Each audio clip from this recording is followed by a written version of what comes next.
یہ نعمت جو ہمیں عطا فرمائی ہے، یہ اللہ تبارک و تعالیٰ نے اس نعمت عظمی جو ہمیں عطا فرمائی ہے، اس پہ ہم سے کوئی رب نے مطالبہ نہیں کیا کہ اتنا مال لوں گا، فلاں چیز دو گے تو تب تمہیں ایمان نصیب کروں گا، نہیں۔ اور حضرت حبیب رضی اللہ تعالیٰ مسلمہ کذاب کی طرف حضور نے بھیجا کہ جا کے نا سفیر بنا کے بھیجا کہ کچھ بات چیت کر کے۔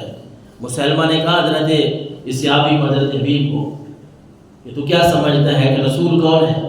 حضرت حبیب نے کہا اللہ کے نبی صلی اللہ علیہ وسلم آخری رسول ہے۔ یہ کہنے لگا نہیں، میری رسالت کی گواہی دے۔ حضرت حبیب کہتے ہیں کیا کہا تو نے؟ میں نے سنائی، مجھے سنائی نہیں دی ہے تیری بات، میں نے سنی نہیں ہے تیری بات۔ وہ پھر کہتا ہے کہ تو گواہی دے کہ میں اللہ کا رسول ہوں۔ مسیلمہ کذاب جو جھوٹی نبوت کا دعویٰ کرتا تھا، صحابی رسول نے کہا نہیں، میرے ٹکڑے تو ہو سکتے ہیں لیکن میں یہ بات اپنی زبان سے نہیں کہتا۔ اور ایمان کتنی بڑی چیز ہے، کتنی بڑی نعمت ہے کہ وہ مسیلمہ کذاب، وہ جھوٹوں کا سردار، وہ جھوٹا نبی اپنے جلاد کو حکم دیتا ہے کہ اس کی تکہ بوٹی کر دو، ٹکڑے کرو اس کے، ہر ٹکڑے پہ اس سے پوچھو کہ میں اللہ کا نبی ہوں، میں اللہ کا رسول ہوں، اسے ایمان چھینو کسی طرح۔ لیکن حضرت حبیب رضی اللہ تعالیٰ عنہ کے جلاد ٹکڑے کر رہا ہے۔ کتابوں میں منقول یہ بات ہے کہ ایک جسم کے 360 ٹکڑے کیے گئے، لیکن ہر ٹکڑے پہ اس نے اللہ کی گواہی دی اور اللہ کے سچے نبی کی گواہی دی، چھوڑی نہیں ہے یہ گواہی، ایمان کو نہیں چھوڑا۔ اور آج ہمارے نوجوانوں کو اگر کوئی بندہ یہ بات کہہ دیتا ہے کہ یار آپ تو ایمان والے ہیں ہی کچھ نہیں، وہ دیکھے، وہ فلاں کو دیکھے، غیر مسلموں کی مثالیں آپ نے، کیوں بھائی ہمارے پاس ہمارے اپنے جو ہیں صحابہ کرام جو ہمارے پاس موجود ہیں، آپ ان کی مثال لیں۔ اور یہ ایمان پتہ ہے آپ کو کس وقت کام آئے گا؟ بندہ جتنا بھی ایمانی حوالے سے کمزور ہو۔ لیکن یہ ہے کتنی قیمتی بات۔ حضرت انس فرماتے ہیں آقا کریم علیہ الصلوۃ والسلام نے فرمایا یخرج من النار من قال لا الہ الا اللہ وفی قلبہ وزن شعیرۃ من خیل، کہ اللہ کے نبی نے فرمایا، رب اعلان فرمائے گا کہ جس نے بھی کلمہ پڑھا تھا نا، اس کے دل میں جو کے برابر بھی اگر ایمان ہے، رب فرمائے گا اس کو بھی جنت میں داخلہ دے دو۔ صرف اتنا نہیں بلکہ فرمایا وَيَخْرُجُ مِنَ النَّارِ مَنْ قَالَ لَا إِلَٰهَ إِلَّا اللَّهُ وَفِي قَلْبِهِ وَزْنُ بُرَّةٍ مِّنْ خَيْرٍ۔ اللہ کے نبی صلی اللہ علیہ وسلم نے فرمایا جس نے بھی کلمہ پڑھا، گندم کے دانے کے برابر بھی اس کے دل میں ایمان ہے، رب پھر بھی اس کو جنت میں داخلہ نصیب فرمائے گا۔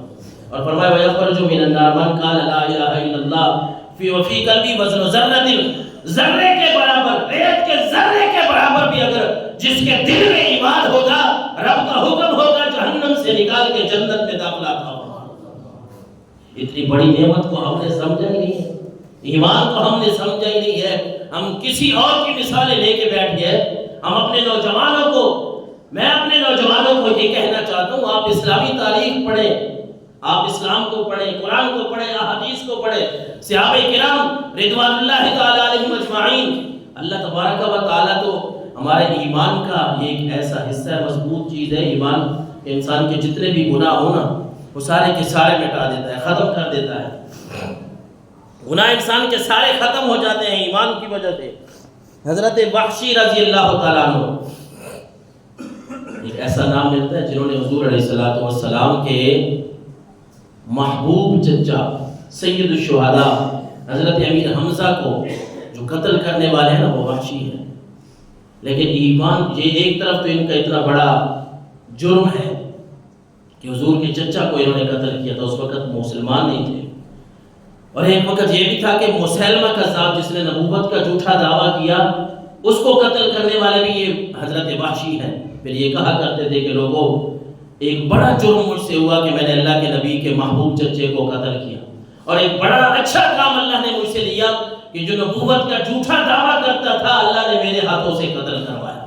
لیکن جب یہ اسلام لانے لگے نا حضرت وحشی، تو انہوں نے پوچھا، امان مانگی کہ اللہ کے نبی میں اللہ کا کلام سننا چاہتا ہوں۔ رب نے فرمایا، اللہ کے نبی صلی اللہ علیہ وسلم نے آیت کا یہ حصہ سنایا، والذین لا يدعون مع اللہ الہا آخر، جو لوگ اللہ کے ساتھ کسی اور کو شریک ٹھہراتے ہیں نا، وہ بخشے نہیں جائیں گے۔ حضرت وحشی کہنے لگے میں تو شرک کرتا رہا، پھر میری بخشش نہیں ہوگی ایمان نہ ہو تو اللہ کے نبی نے آیت کا یہ حصہ سنایا، الا من تاب وآمن وعمل صالحا، اے واشی رب کا قرآن فرما رہا ہے کہ جس نے بھی توبہ کی اور اچھے عمل کیے اللہ ان کے گناہوں کو معاف فرما دے گا۔ حضرت واشی کہتے ہیں کہ اللہ کے نبی اس میں تو توبہ کی بات ہے، نیک عمل کی بات ہے، میں ایمان لاؤں اگر نیک عمل نہ کر سکا تو پھر کیا ہوگا؟ ایمان لانے کے بعد مر گیا فوری طور پہ۔ اس کا مطلب یہ ہے کہ میں ایمان تو لا چکا، ایمان کے بعد نیک عمل کی توفیق نہ ملی، یہ دنیا سے چلا گیا، تو اس کا مطلب یہ ہے کہ میری بخشش نہیں ہوگی۔ تو اللہ کے نبی نے یہ آیت پڑھ کے سنائی، ان اللہ لا یغفر ان یشرک بہ ویغفر ما دون ذلک لمن یشاء۔ اے واشی رب کا قرآن فرما رہا ہے کہ اللہ شرک کو معاف نہیں کرے گا، شرک سے کم جتنے بھی گناہ ہیں اگر وہ چاہے تو معاف کر سکتا ہے۔ حضرت واشی نے کہا پھر اس کا مطلب یہ ہے کہ یہ بھی مشیت الہی، اگر اللہ چاہے تو معاف کرے گا، تو پھر اے اللہ کے نبی اگر اللہ نے نہ چاہا تو میں تو پھر بھی مومن تو ہوا، لیکن اگر اللہ نے مجھے بچایا نہ، اللہ